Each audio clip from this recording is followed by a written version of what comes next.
we bring you The Witch's Tale, written and produced by Alonzo Dean Cole.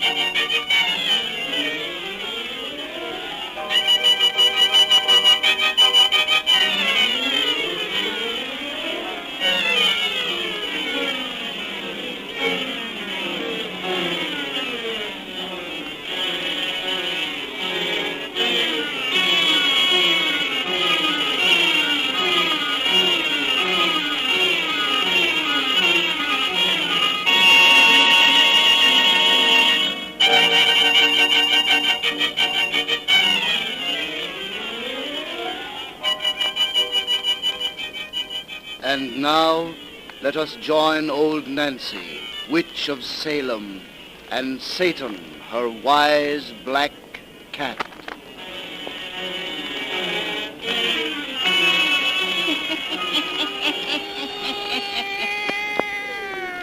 $103-year-old I be today. Yes, sir, 103-year-old. Satan. If these folks want to hear another of our pretty little bedtime stories, you just tell them to douse out them lights so's we'll have it nice and dark. Now draw up to the fire and gaze into them embers. Gaze into 'em deep, and soon you'll be down south with us in old Louisiana. It's strange country down there, ghost country. And outside a little railway depot there begins our yarn about Graveyard Mansion. Graveyard Mansion.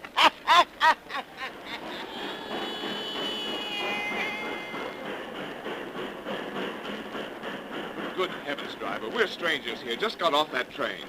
You can't expect us to walk a distance you say is 3 miles at this time of night. Or rather morning. We'd be lost among your canebrake and bayous before we got halfway. I'm powerful sorry, gentlemen, but I wouldn't drive you to the old Tate Gross plantation house at night for all the money in the New Orleans Mint. And neither will anyone else in these here parts. Why not? What's wrong with the Ted Gross place? What you all want to go out there for? Well, if it really makes any difference to you, we just inherited the plantation. We're down here to take possession. Your name's Blanchard, then? Yes. Yeah, I heard your two brothers was expected. Your lawyers had men from Baton Rouge this past week fixing the house up. They was glad to get away this morning after only spending daytime there. Say, will you please tell us exactly what you're driving at? Just this. If you gentlemen are wise, you'll take the first train back up north and forget that Tate Gross place was ever left you. That old house ain't been lived in for nigh 100 years, for good reasons. Folks here call it Graveyard Mansion, 'cause it's a house of the living dead. What? That's all I know, gentlemen. Good night. Hey, come back here. Wait a minute. Well, I'll be doggone. Drove off and left us flat. he didn't even want to stay and talk about the place, Kurt. Lord, Al. It looks as though we've inherited a haunted house. Our attorney never mentioned such thing in his letters. Well, he's an educated man. You don't think he'd write us as such a crazy idea as that? Come on. We'd better start walking. Walk? To Tate Gross tonight? We haven't any choice. That chap is the only taxi man. There are no hotels in this little village. Let's go back to the depot. We'll get directions from the station master and see if we can buy a lantern. All right. That chump said our new home is called Graveyard Mansion. Yes, because it's the house of the living dead. Poor superstitious idiot. Imagine believing in ghosts in this 20th century. How can people be so dumb?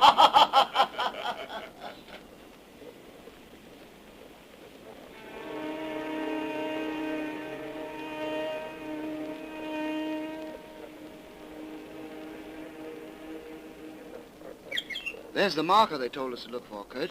The house must be just beyond those trees. I hope it is. I'm tired. Yeah, so am I. This hike has taken longer than we expected. Must be nearly dawn. Yes. Louisiana is eerie country at night.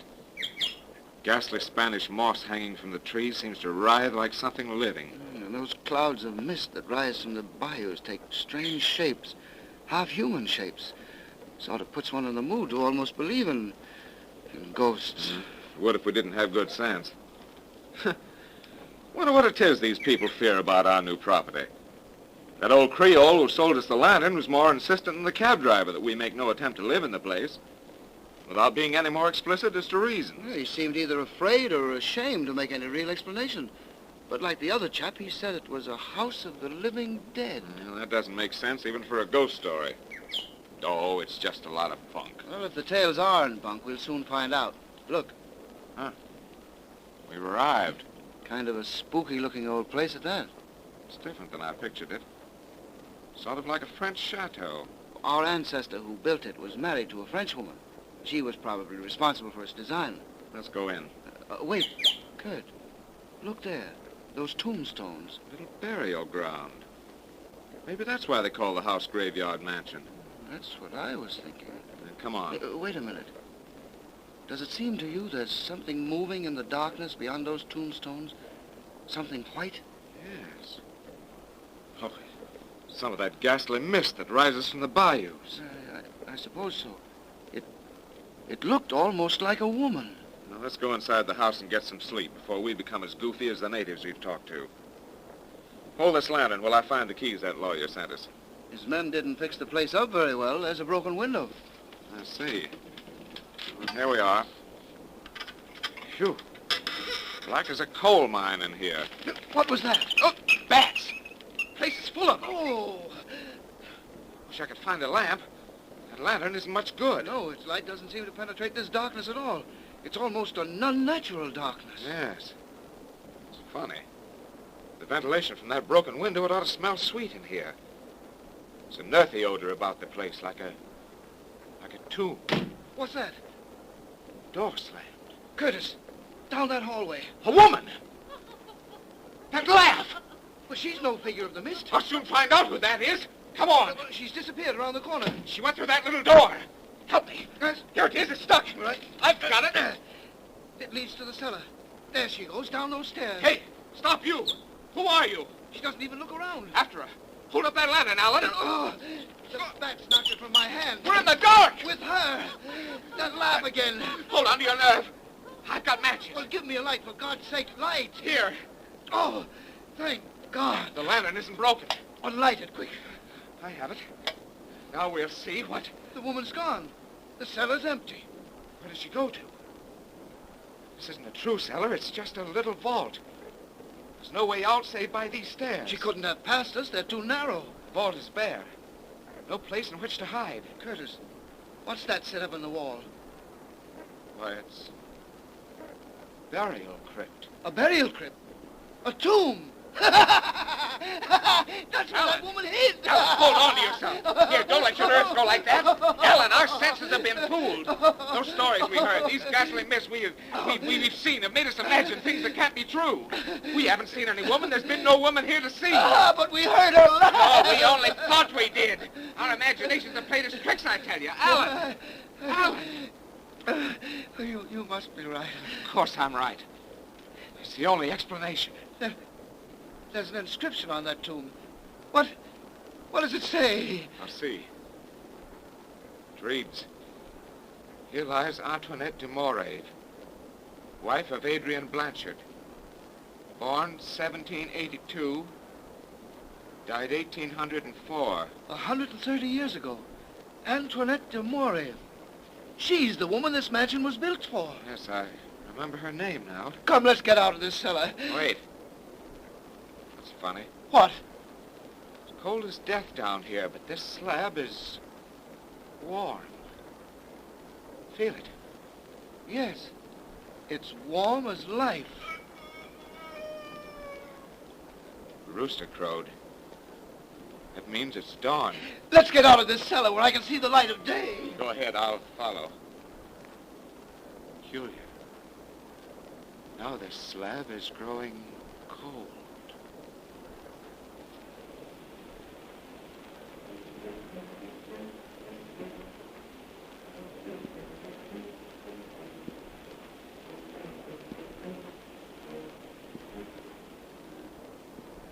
But, Alan, I've told you 1,000 times that everything we thought we saw and heard and felt last night was pure imagination. Well, that's simple common sense. I know it is. And I've honestly agreed with you all day. But ever since the sun went down, I realize I'm acting like a baby, Kurt, but this place has got my goat. You'll soon get over that. Cold shivers ran up and down my spine for hours after we came out of that infernal burial vault this morning.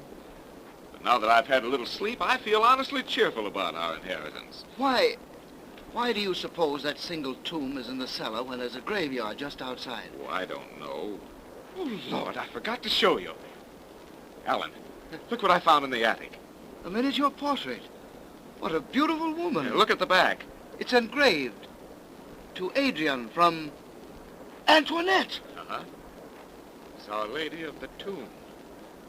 Wasn't she a knockout? She must have been lovely. Our great-great-uncle must have been mad about her. That's probably why she's buried away from the common herd. Poor thing.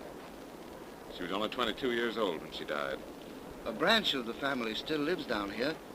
Wonder if we have any female cousins who've inherited her good looks. If we can find one, I'll bet you'll have no more objections to living in this house. Oh, you and I are going to be crazy about this place. Look out this window at that neglected land we're going to put in shape. Look at those great trees and that bayou shining in the moonlight. And those old tombstones in the yard.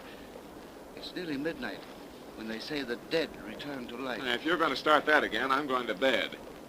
Better turn in yourself. It is midnight. Yes, just midnight. Kurt, did you hear that door? The wind must have slammed it shut. It may be the door from that cellar. Now stop that. You're not going to pieces on me again. Kurt, look out this window. The woman whom we saw last night. Good Lord. She won't get away from me this time. Where are you going? After her. Oh, wait, don't leave me. Wait, Kurt, don't go near her. Let me go. No. Alan, She's turning back. she's coming toward us. Run. She's something awful from the grave. I won't believe that. Let me go. That laugh. Same we heard last night. Run, I tell you, run. She's something risen from the dead. Lord, help me. I believe you're right. Come on. Run. Gentlemen! Wait. She's calling to us. Yeah, there's nothing dead about that voice. Why do you gentlemen run away from me? Do you think I am a ghost, perhaps? Look at her coming there. A healthy-looking flesh and blood girl. She's laughing at us. Can you blame her? Of all the dumb, benighted saps, Yes, we are... we certainly are. Curtis, What's the matter now? look at her. She's the image of that miniature you found. Joe. The living image of a woman who's been dead 100 years. Gentlemen, if you permit, I take the liberty of introduce myself.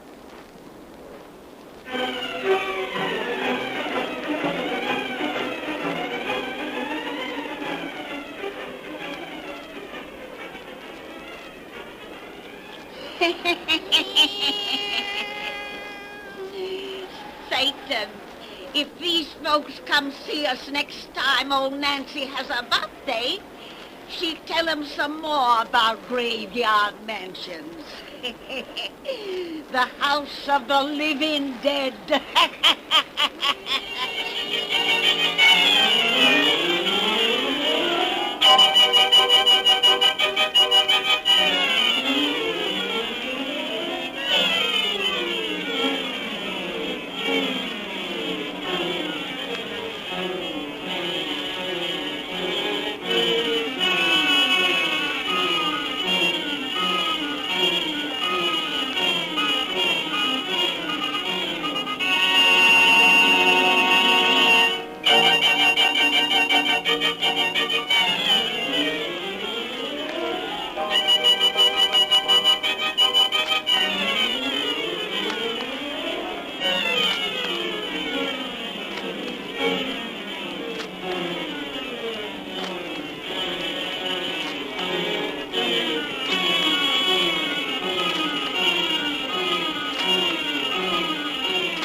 Witch's Tale, written and produced by Alonzo Dean Cole.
And now, let us join old Nancy, Witch of Salem, and Satan, her wise black cat.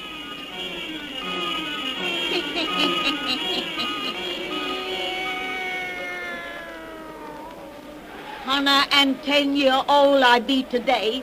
Yes, sir, Hunna and 10-year-old. Satan. Old Nancy feels so good this evening. She's gonna get right down to business and cheer folks up. That's spinning the finish of that comforting little yarn we begun last time they was here. Douse out them lights so's we'll have it dark and cozy.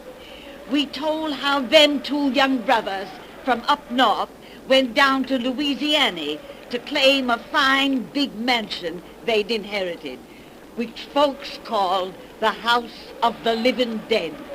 But our brothers didn't pay no attention to that kind of talk till they got out to the place and seed a ghostly figure which seemed to disappear in a tomb down cellar, on which was the name of a French woman who'd been dead 100 years. Then, next night, they saw what appeared to be the same ghostly figure out on the grounds, and they was about to run away from it when they seed it was really a living, breathing girl.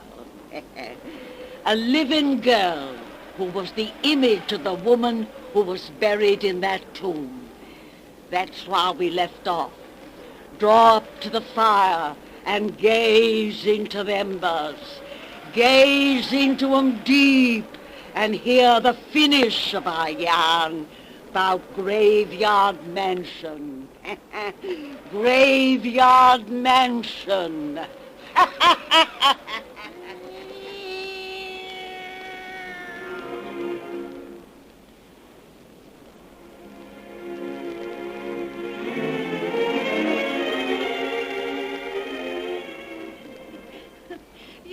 Gentlemen acted so afraid. When you saw me coming toward you, you must have think I am a ghost. No words can express my humiliation for the childish way we acted. We're terribly ashamed.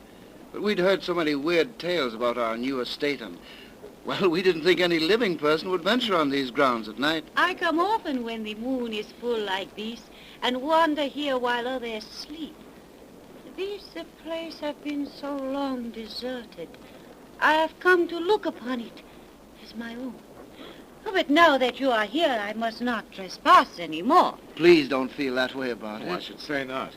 Look upon this place as still your own. Thank you. Perhaps I shall. And now I must say au revoir. May we see you home? Oh, thank you very much, but I must go alone. Before you go, may we know your name? Oh, I had forgot. I am Miss Nettie Blanchard. Blanchard? Well, that's our name, too. Oh, so, we are distant relatives, maybe. Good night. We shall see you again? You will see me again. Good night. Good night. Good night. Isn't she a beauty? Absolute knockout. Kurt, let me see that miniature again of the Lady of the Tomb. Here. The resemblance is startling, isn't it? The girl who just left here might have sat for this portrait. Alan. She said her name was Nettie. That's a contraction of Antoinette. Antoinette was the name of The woman of this portrait. coincidence, isn't it? Yes. Coincidence. Oh, come on.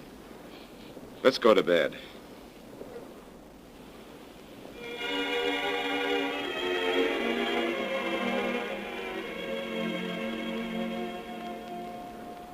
Alan, wake up.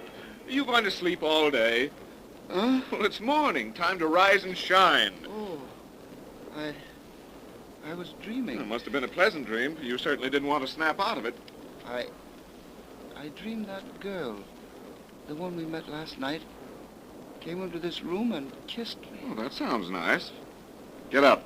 We have a lot of work to do. right away. Queer. I feel weak as a kitten. Huh. You don't look any too good.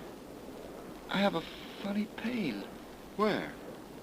Here, on my throat. There's a little mark there. As though you'd been bitten. Funny. That's where I dreamed she kissed me.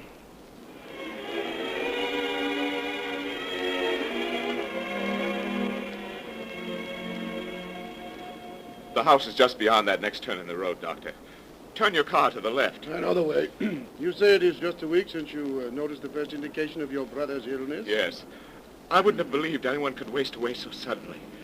He looks as though every drop of blood were being drained from his body. You should have come for me sooner. Oh, I wanted to. But he and Miss Blanchard insisted there was nothing really the matter with him. This Miss Blanchard, a relative, of course. A very distant one. We only met her since we came down here. She's with my brother now. When he recovers, they're going to be married. They became engaged on very short acquaintance. Yes. There's the house just ahead. I know Graveyard Mansion very well. This strange mark you mentioned on your brother's throat, you say it have become more inflamed each day? Yes. It's as though the fangs of some beast had entered there. The house was full of bats when we arrived, Doctor. I've heard of vampire bats. Do you suppose... No, I do not believe your brother is the victim of a vampire bat. Here we are. Oh, there's Miss Blanchard at the door. Nettie, is Alan all right?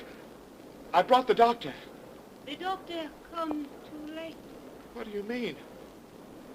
Not that Alan... Your brother is dead. No. No. Graveyard Mansion. Graveyard Mansion. Oh.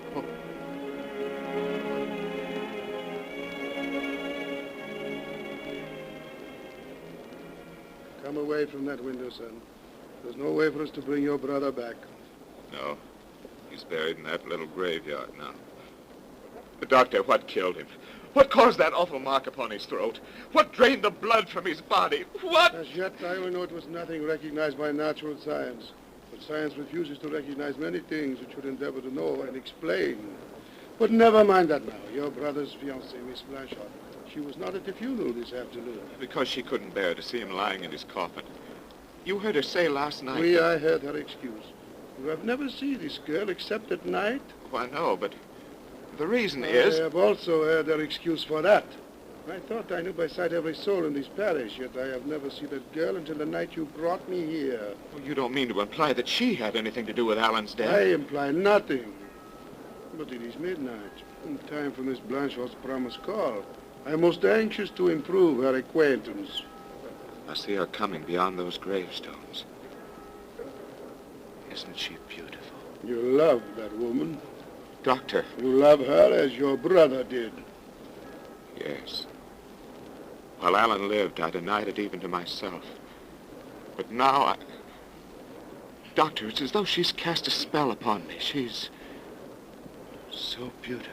So like the miniature you showed me of a woman dead 100 years. Why do you torture me with these awful questions? These frightful doubts? Why is she so like a woman dead 100 years? Why does she only appear at midnight? Why don't she tell me where she lives? Why? Oh, Anita, she is almost at the door. We may find an answer to our questions. At the dawn!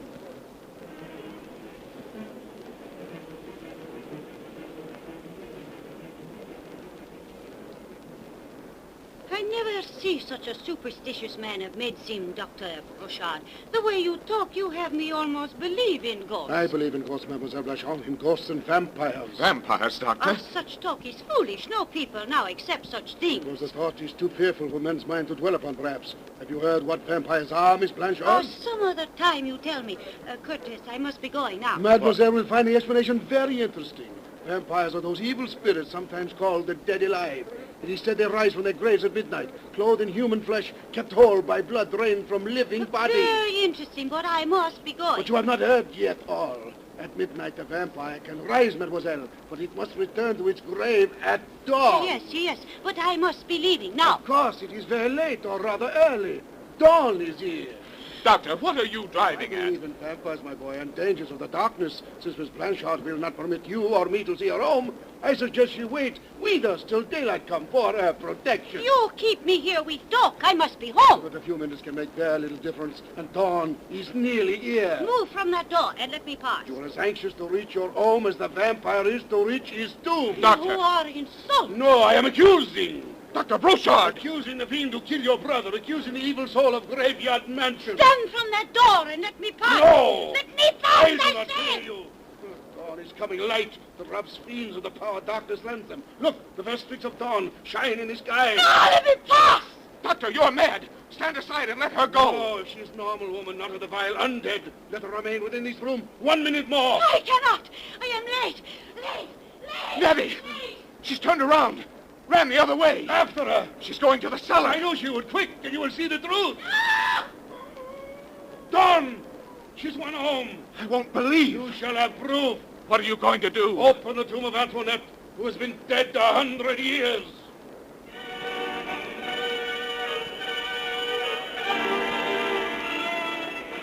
This is sacrilege. We have no right to violate a tomb. The dead. Deserve no mercy from either God or man. Such things as vampires can't exist. Well, I finished my labor. Help me lift this coffin lid, as you shall see. Oh, I must have proof. Antoinette Blanchard has been dead 100 years.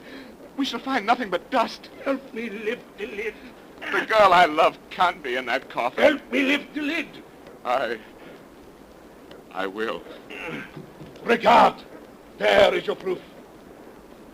Antoinette. Yes, of tonight and of 100 years ago, the same. Preserved in evil life by the blood of your brother and of others. So has this house gained its name of Graveyard Mansion. But there is a way to end the vampire. This sharpened wooden stake. Above her undead art I place it, and I drive it home. She screamed. Body has crumbled into dust before my eyes. The vampire is no more. The living dead is dead forever. She's gone. She and my brother. All that I loved. But the world has lost the scourge. And now Graveyard Mansion is nothing but a name.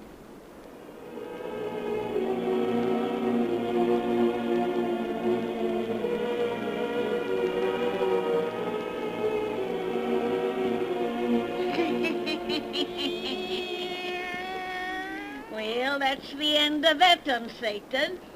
You folks come see old Nancy next time she has a birthday.